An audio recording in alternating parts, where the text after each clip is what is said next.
Rasululloh uylandingizmi ey Abdurrahmon dedilar. Ha, uylandim ya Rasululloh dedilar. Agar uylansangiz bir qo'chqor so'yib bo'lsa ham xalqqa nima qiling? To'y qiling dedilar. Demak, mana shundan sunnat valima to'ylarni payg'ambarimiz bitta qo'chqor so'yib bo'lsa ham to'y qilishlikni ta'kid qildilar. Hozir 10 ta fil so'yamiz ham to'ymayapmiz. 10 ta tuya so'ysak ham to'ymayapmiz. 10 ta qo'y so'ysak ham to'ymayapmiz. Biz ko'zimiz to'ymayapti.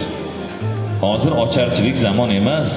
İnsanlar beda poyani qavurib yoqqa qozonga pishirib yegan. Kunjaralarni yeb shishib o'lgan. Alloh asrasin, Alloh rahmat qilsin o'shalarni.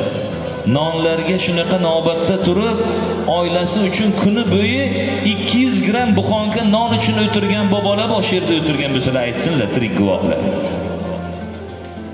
Dasturxonlarni qarang. Etajma-etash qilib qo'yamiz.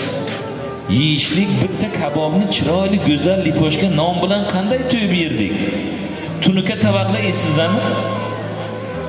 Tunuka tabaqchalarda pomidorchasi qizil, kartushkasi-yu go'shti bilan bitta non bor, parvarda bor, qavun bor, tamom. To'yga borib uni ko'rib, "Men ham shunday to'y qilaman" deysiz.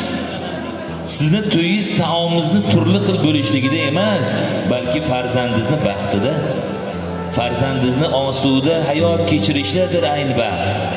Mana shular bir-birini tushunib, ahil bo'lib yashasa, bu eng oliy marhamat va rahmat, fazil bo'lar ekan.